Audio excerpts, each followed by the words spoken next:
काही नवीन कागदपत्र जी माझ्यापर्यंत पोचली आहेत, जी काल गायकवाड कुटुंबाच्या जे वकील आहेत त्यांच्याकडनं हे डेटा मला मिळाला आहे, अतिशय धक्कादायक आहे. अजित पवार यांचाच डोळा या जमिनीवर अगदी 2018 पासून होता आणि हे जे डॉक्युमेंट आहे ते निलेश मगर जे पुण्याचे उपमहापौर होते त्यांनीच या जमिनीचा व्यवहार म्हणजे पॉवर ऑफ अटॉर्नी ही 2018 साली घेतली होती आणि याचे सगळे डिटेल्स मी आत्ता माध्यमांबरोबर शेअर केलेले आहेत.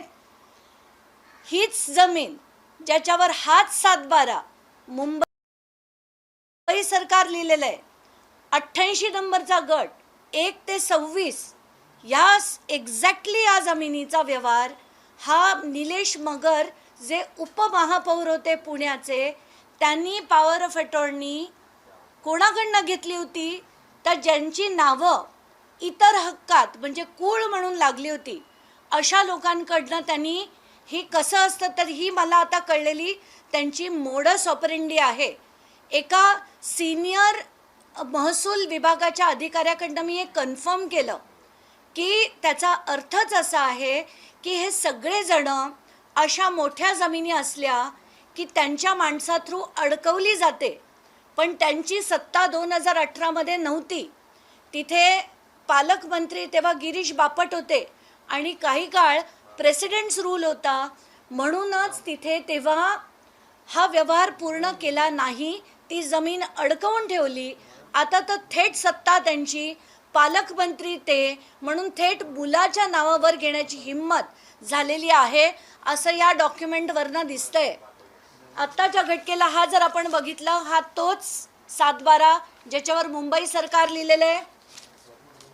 याच्यात एक ओळ म्हणजे खरंच कमालीची आहे, ती अशी की सदर इसम दुय्यम निबंधक यांच्या ओळखीचा असून दस्तावेज करून देणाऱ्यांना व्यक्तिशः ओळखतात व त्यांची ओळख दाखवतात.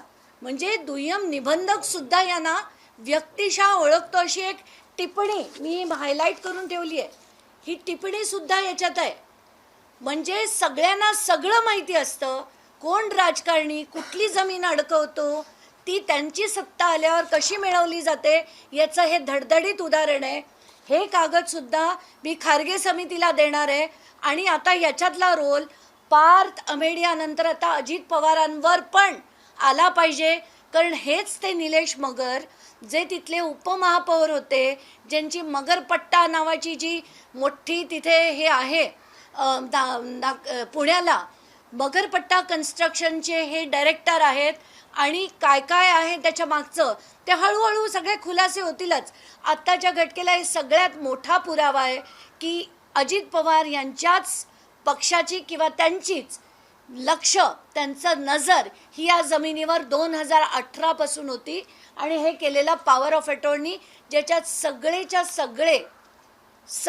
सगळे त्यांचे जे राईट्स होते ते या पक्षांनी त्यांच्याकडे घेऊन ठेवलेले होते. हा नवीन नाव समोर येत आहे, पुण्याचे माजी महापौर निलेश मगर यांचा या प्रकरणाशी आधीपासून संबंध होता असं तुम्ही म्हणताय की पॉवर ऑफ अटॉर्नी निलेश मगर यांच्याकडे नेमकी कशी गेली आणि त्याचा पुढे वापर कसा झाला आणि थेटपणे अजित पवारांचा याच्यावर डोळा होता असं कसं म्हणताय? निलेश मगर हे अजित पवार गटाचे उपमहापौर होते, त्यानंतर ते शरद पवार गटात गेले, पुन्हा ते अजित पवार गटात आले.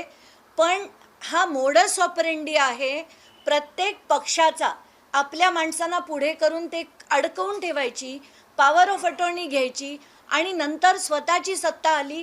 आता जसं मी म्हटलं की आता ते उपमुख्यमंत्री झाले, आता पालकमंत्री झाल्यानंतर सगळं थेट आपल्या नावावर करता येईल म्हणून हे केलं गेलं आहे असा माझा थेट आरोप आहे.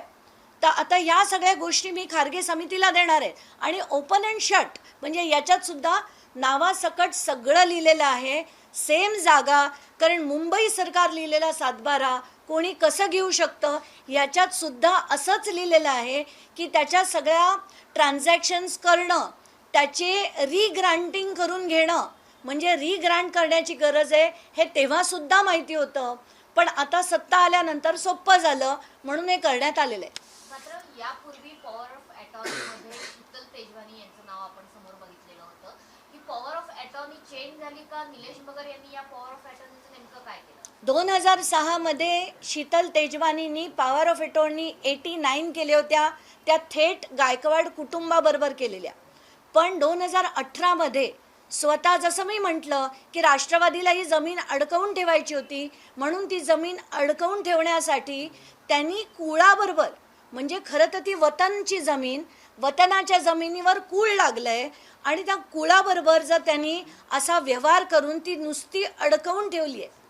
हे इतकं कॉम्प्लेक्स आहे की साध्या माणसाच्या डोक्यात सुद्धा जाणार नाही, पण या राजकारण्यांच्या बरोबर डोक्यात जातं आणि हा त्यांचा जमिनी लाटण्याचा एक मोडस ऑपरेंडी आहे.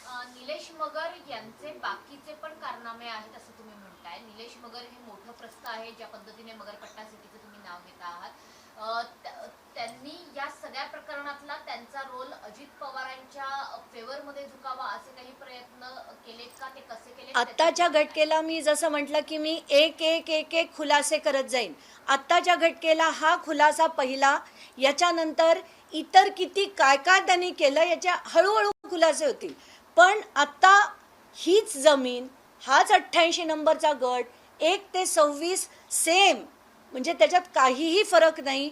मुंबई सरकार लिहिलेला तोच 7/12 आणि याच्यात सरळ दिसतंय की आधी सत्ता नव्हती म्हणून मिळवला नाही, आत्ता सत्ता हातात आली म्हणून थेट मुलाच्या नावावर, त्याच्या कंपनीच्या नावावर ही जमीन घेण्यात आली. माझ्याकडे त्यांच्याच कंपनीच्या नावावर घेतलेले अनेक जमिनींचे खुलासे आहेत, जे खरं तर मी घेऊन अमित शहा यांना दाखवायला गेले होते.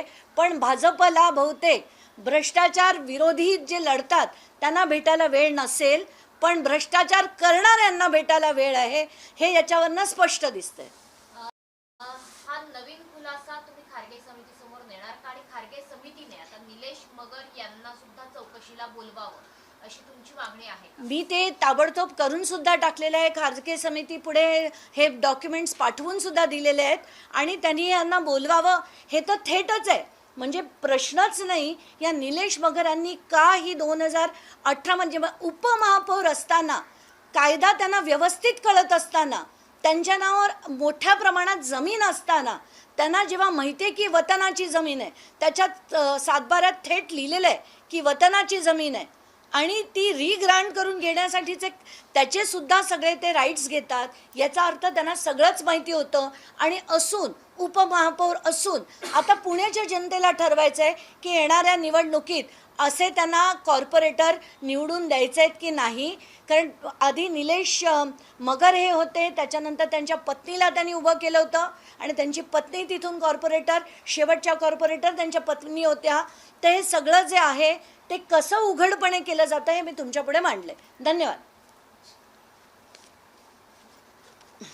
कॅश फॉर्मच्या आता व्हिडिओ जे समोर येत आहेत, अंबादास दानवे यांनी देखील एक व्हिडिओ समोर आणलेली आहे. त्याच्यामध्ये शिंदे गटाचे जे आमदार आहेत त्यांनी व्हिडिओ कॉल केलेला आहे एकाला आणि त्यामध्ये ते समोरचा जो व्यक्ती आहे तो पैसे मोजताना पाहायला मिळतो. यावरून आरोप प्रत्यारोप. आता देशात ना खरंच लोकशाही उरलेलीच नाही आहे.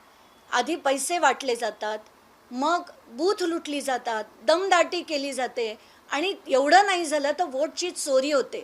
तर हे सध्या लोकशाहीला कुठल्याही अँगलने आपण याला लोकशाही म्हणू शकत नाही. आणि जे काल होताना आपण बघितलं 2 व्हिडिओ, आणि ते पण भ्रष्टाचार अँटी करप्शन डेच्या दिवशीच 2 व्हिडिओ बाहेर आले. एका याच्यात आमदार सर्रास पैसे वाटताना दिसतोय त्याच्या माणसा थ्रू, आणि दुसऱ्या व्हिडिओमध्ये एक PWDचा ऑफिसर पैसे खाताना दिसतोय, ते पण उघडपणे. इतकी दुर्दशा करून टाकली आहे महाराष्ट्राची, इतकी घाण, इतकी किळस यायला लागली आहे की आता ते सगळं पावत नाही आहे. बस. शीतल तेजवानी यांचा आणखी कारनामा समोर येते. त्यांनी रणबीर कपूरला 50 लाखाचा दावा नाही, मी त्याच्यात पडणार नाही कारण मला माहीत नाही आहे त्याच्यावर.